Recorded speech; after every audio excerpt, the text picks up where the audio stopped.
Good morning students. बच्चों, last video में मैं कक्षा 8 की एसएसटी लेसन 2 भारत में कंपनी की स्थापना का पार्ट 1 पढ़ लिया था। आज हम सेकंड पार्ट पढ़ेंगे। इसका सेकंड पार्ट कहाँ से शुरू करना है? इंग्लिश ईस्ट इंडिया कंपनी, ये वाला टॉपिक हमें सेकंड पार्ट में पढ़ना है। इससे पहले का जो टॉपिक था वो हम फर्स्ट पार्ट में पढ़ा था। सन 1588 में स्पेन की पराजय के बाद अंग्रेज यूरोप की सर्वोच्च समुद्रिक शक्ति बन गए। जो समुद्र पे सबसे ज़्यादा अधिकार किसका हो गया? अंग्रेजों का हो गया 1588 ईस्वी में। इंग्लिश व्यापारियों ने एक समूह ने पूर्वी देशों के से व्यापार करने के लिए कंपनी का गठन किया। 31 दिसंबर 1600 ईस्वी में महारानी एलिजाबेथ ने कंपनी को पूर्वी द्वीप समूह से व्यापार करने की आज्ञा दे दी। जो इंग्लैंड की महारानी थी एलिजाबेथ, उसने कंपनी को व्यापार करने की अनुमति दे दी।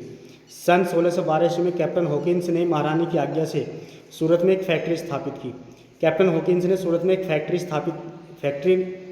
की स्थापना की। कैप्टन हॉकिंस तो अंग्रेज था। सन 1615 ईस्वी में इंग्लैंड सम्राट जेम्स प्रथम ने सर टॉमस रो को मुगल सम्राट जहांगीर के दरबार में इंग्लिश कंपनी के लिए कुछ व्यापारिक रियायतें प्रदान करने के लिए भेजा। जो इंग्लैंड के जो सम्राट थे जेम्स प्रथम ने सर टॉमस रो को मुगल सम्राट जहांगीर के यहाँ भेजा कि कंपनी के लिए कुछ रियायतें प्रदान करने के लिए। अंग्रेजों ने मछलीपट्टनम में आरामगांव स्थान पर अपने व्यापारिक केंद्र स्थापित किए। सन 1639 ईस्वी में इंग्लिश कंपनी ने मद्रास को खरीद लिया। जो इंग्लिश कंपनी थी ईस्ट इंडिया कंपनी, उसने मद्रास को खरीद लिया। वहाँ फोर्ट जेन जॉर्ज नामक किलाबंदी फैक्ट्री की स्थापना की। वहाँ एक फैक्ट्री लगा, इसका नाम रखा फोर्ट जेन जॉर्ज। किलाबंद मतलब चारों तरफ से कवर थी वो। सन 1633 में बालासोर तथा हरिहर में एवं सन 1651 ईस्वी में हुगली में फैक्ट्री स्थापित की।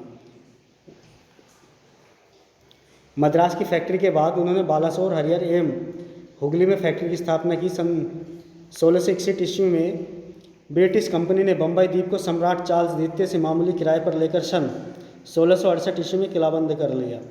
वहाँ के सम्राट चार्ल्स से उन्होंने मुंबई को किराए पर ले लिया और वहाँ अपनी कंपनी की स्थापना की। अंग्रेजों ने मुगल सम्राट औरंगजेब से भी कोलकाता अब कोलकाता है, पीछे जो नाम था उसका कलकत्ता था,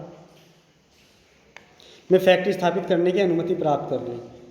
अंग्रेजों ने जो मुगल सम्राट थे औरंगजेब, उससे भी एक कलकत्ता में स्थापित अपनी फैक्ट्री लगाने की आज्ञा प्राप्त कर ली।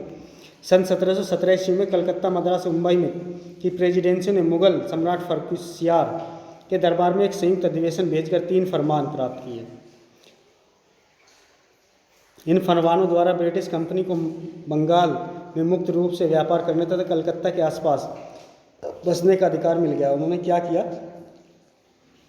कि कलकत्ता, मद्रास और मुंबई की जो प्रेसिडेंसी थे, उन्होंने मुगल सम्राट फर्रुखसियार के एक संयुक्त अधिवेशन भेजकर 3 फरमान प्राप्त किए। क्या उससे क्या क्या मिला इन्हें कि एक तो बंगाल में मुफ्त व्यापार कर सकेंगे, मतलब व्यापार करने के लिए आज़ाद होंगे, और कलकत्ता के आसपास बसने का भी अधिकार, रहने का अधिकार मिल गया।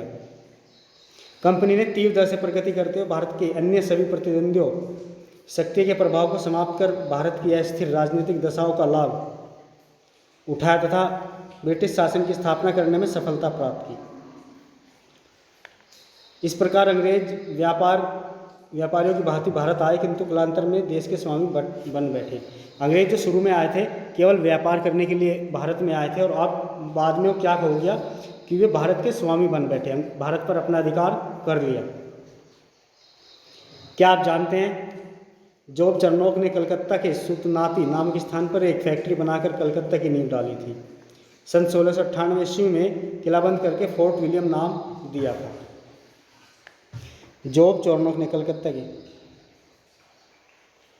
कलकत्ता नगर जो उसने बसाया था, जॉब चरनोक ने, उसने एक फैक्ट्री बनाकर किया था। फ्रैंक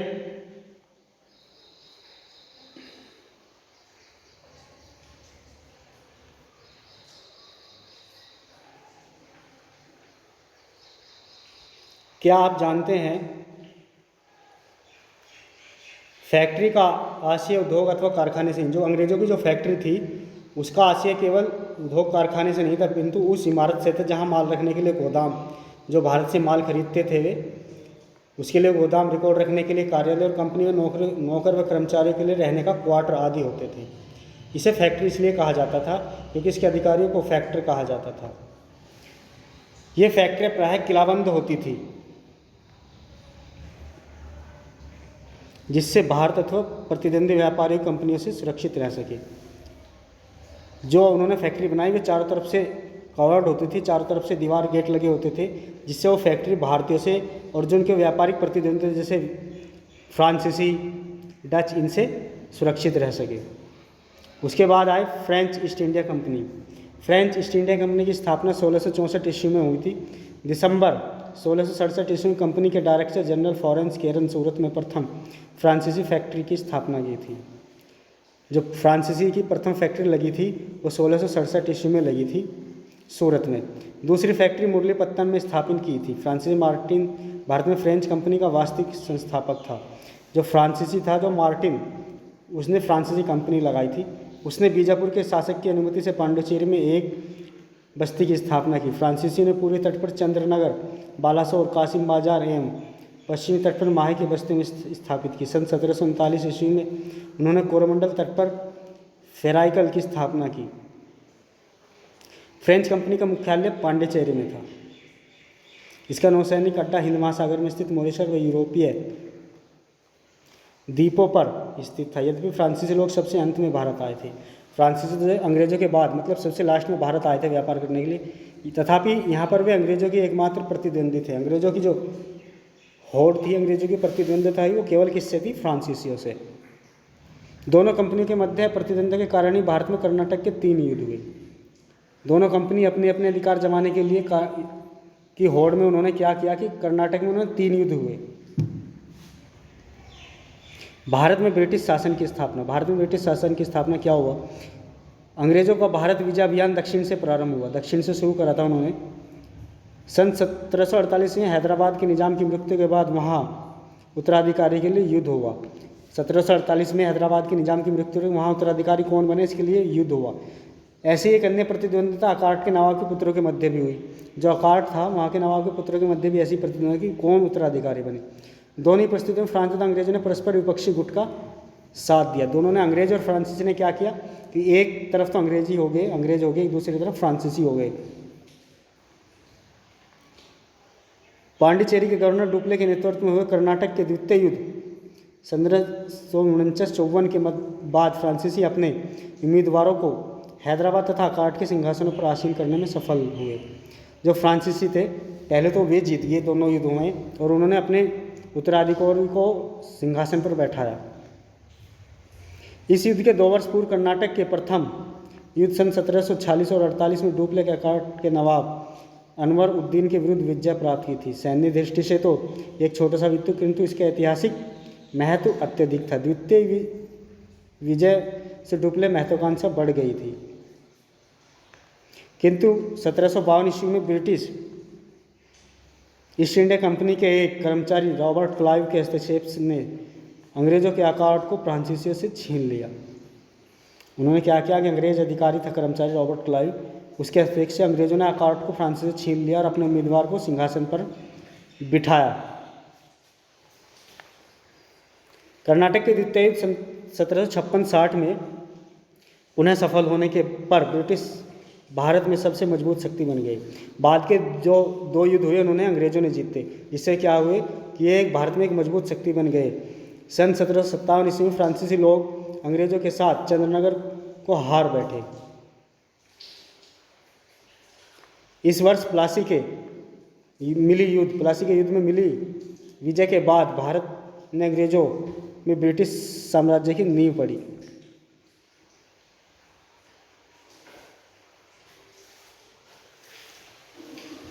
उसके बाद टॉपिक आता है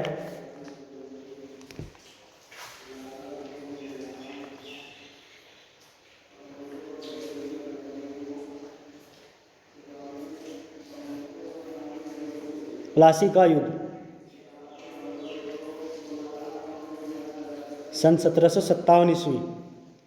भारत में ब्रिटिश सत्ता का प्रारंभ प्लासी के युद्ध से माना जाता है। यह युद्ध अंग्रेजों तथा बंगाल के नवाब सिराजुद्दौला के मध्य लड़ा गया। प्लासी का युद्ध कब हुआ? 1757 में हुआ। और किस किस के बीच हुआ? अंग्रेजों और बंगाल के नवाब सिराजुद्दौला के बीच। इस युद्ध के दुर्गामी परिणाम हुए। नवाब पराजित हुआ तथा मारा गया। इसमें बंगाल का जो नवाब था सिराजुद्दौला मारा गया। उसके सेनापति मीर जाफ़र को नवाब बना दिया। वह अंग्रेजों के हाथ की कठपुतली मात्र था। जो मीर जाफ़र जो बना वो केवल अंग्रेजों के हाथ का एक कठपुतली था, केवल नाम मात्र को सिंहासन पर बैठा था। असली में अधिकार किसका था? अंग्रेजों का था। बंगाल के वास्तविक शासक अंग्रेज ही थे। अंग्रेजों को बंगाल, बिहार तथा उड़ीसा में मुक्त व्यापार का अधिकार 24 परगना क्षेत्र प्राप्त हुए। इससे क्या हुआ कि जब युद्ध हारने के बाद प्लासी का बंगाल, बिहार और उड़ीसा में आज़ाद स्वतंत्र रूप से व्यापार करने का अधिकार मिल गया और 24 परगना क्षेत्र जो उन्हें प्राप्त हो गए। बंगाल के संसाधनों पर अंग्रेजों का अधिकार हो जाने से जो बंगाल के जो संसाधन थे, संसाधन का मतलब बंगाल की जो संपत्ति थी वो सब अंग्रेजों के अधिकार में आ गई। इससे क्या हुआ कि अंग्रेजों की शक्ति बढ़ गई। बक्सर का युद्ध सन 1764। प्लासी के युद्ध के बाद अंग्रेजों ने मीर जाफ़र को बंगाल का नवाब बना दिया। मीर जाफ़र नवाब भले ही था परंतु उसे कोई भी शक्ति प्राप्त नहीं थी। 1760 ईस्वी में अंग्रेजों ने उस पर प्रशासन की उपेक्षा का आरोप लगाकर अपदस्थ कर दिया। अंग्रेजों ने क्या किया? 1760 में उन्होंने उसे हटा दिया। उसके स्थान पर उसके दामाद मीर जाफ़र को बंगाल का नवाब बना दिया। मीर जाफ़र योग्य, कुशल एवं बहादुर शासक था। उसने अंग्रेजों को अवैध लाभ कमाने से वंचित कर दिया। उसने क्या किया कि अंग्रेजों को जो गैर कानूनी तरीके से जो लाभ कमा रहे थे उस लाभ से उन्होंने नहीं होने दिया, जिससे कंपनी के शासक नाराज हो गए। मीर कासिम ने अवध के नवाब सिराजुद्दौला तथा मुगल सम्राट शाह आलम के साथ संधि कर सन 1764 ईस्वी में बक्सर में अंग्रेजों से मुठभेड़ की। मीर कासिम ने क्या किया कि एक तो अवध के नवाब सिराजुद्दौला, मुगल सम्राट शाह आलम के साथ मिलकर 1764 में बक्सर में अंग्रेजों से मुठभेड़ की, किंतु इस युद्ध में संयुक्त सेनाओं की करारी हार हुई। तीनों सेनाएं हार गई। मीर कासिम दिल्ली भाग गया।